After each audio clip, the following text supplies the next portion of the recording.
By the time the sun rises over the priory of Our Lady of Ephesus, the daily routine is already well underway.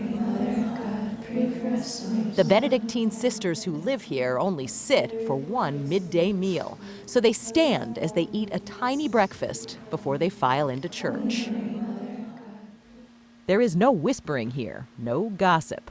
Except for 1 free hour in the evening, talking is all but forbidden. The sisters save their voices for prayer and for this.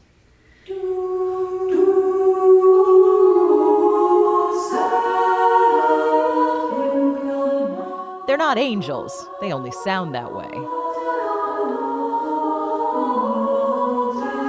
Their voices soar in perfect 4-part harmony, but they don't even think of themselves as musicians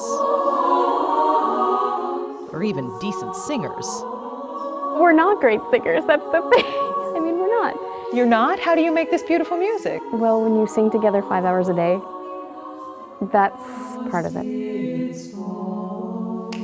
Mother Cecilia Snell is the sister in charge. Also, I'm a firm believer that the angels help us on these recordings. So if somebody's a little off-key... an angel comes in and gets it just right. I'm sure. There's the off-key angel that comes in and fixes it. I think so. If that's true, those angels have been working overtime.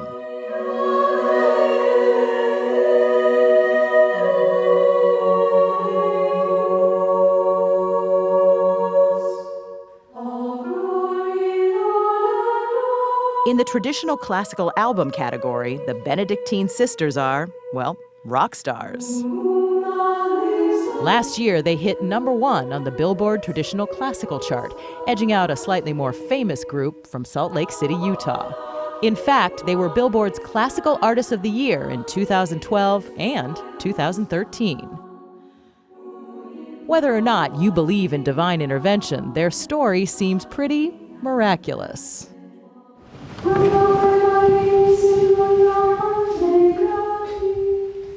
The Benedictines used to live in this house in Kansas City, but they needed something more secluded. So in 2010, they built this new home on mostly donated land north of town. It put them about $2 million in debt.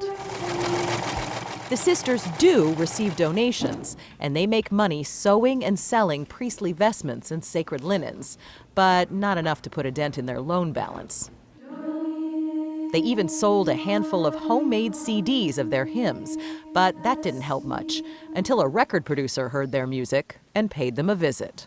It all happened in the midst of our novena to St. Therese, asking her to help us with our debt. So here you are praying, Yes.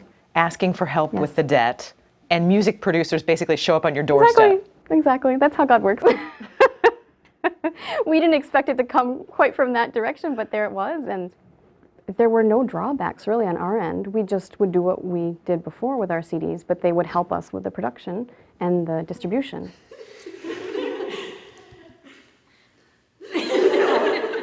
The record company turned the chapel into a recording studio.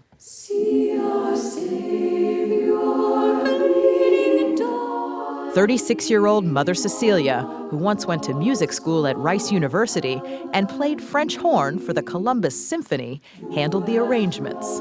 God, she says, handled the rest. Thanks be to God, it's helped us a lot. Let me just say that with our debt, we're almost done paying it off. How much more do you have to go? Oh, just a little bit. We just need to sell a few more CDs. Just a little bit. Under, well, about 100,000. So we're almost there.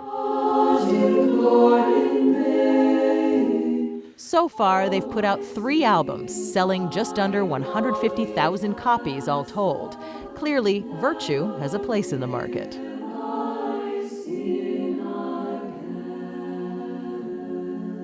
This music is our life. So I think people hear that, and it inspires them and reminds them there's something more to this life than what I see with my eyes. Because beauty touches the soul and the heart, and it reminds people, I have a soul, I have a heart. Do the sisters here know that these albums have topped the charts? Not really. I mean, it comes up in conversation once in a while. But the thing is, even if they do know or they did know, it just doesn't affect us. It doesn't matter. It doesn't matter? You know, there are pop stars who would kill to be at the top of the charts like that. But this isn't why we came here. We don't care about the charts. We don't care about popularity. We care about souls.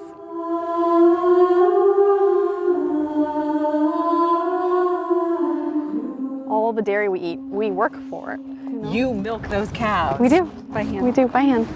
The 22 sisters, most of whom are in their 20s and 30s, live a strict monastic life. Translation, this is no place for wimps. They're up at 4:30 every morning and spend at least 6 hours a day doing manual labor. They produce much of what they need here, and they do it all without saying a word. Keeping quiet, they say, allows a clear channel for prayer. There are no mirrors in the living quarters. And TV is pretty much out of the question. So is leaving. It's a beautiful, ordered, peaceful life. How much do the sisters see of the outside world? Hardly anything. Only when a sister has to go to a doctor's appointment. But other than that, We don't want to. you don't want to. We don't want to. Why not? I mean, you know how busy the world is. It's just, it goes and it goes. There's noise, there's an inundation. But most people don't realize that because they're living in it. When we do go out in the world, it's shocking. So this is their world. But inside these spare and secluded walls, the Benedictines of Mary seem to have found something you might not expect. Pure joy.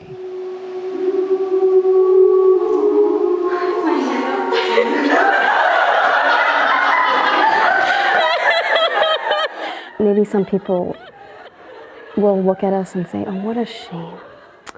What a shame. Those sisters, those young women, they just close themselves up. You're missing out. Oh, they're missing out on all the pleasures life could offer. Oh no, it's all wrong. This is not the case at all. I promise you, I guarantee you, we are the happiest people on the face of this earth. We are the most fulfilled. We are the most free. And we would not exchange this life for anything. Anything.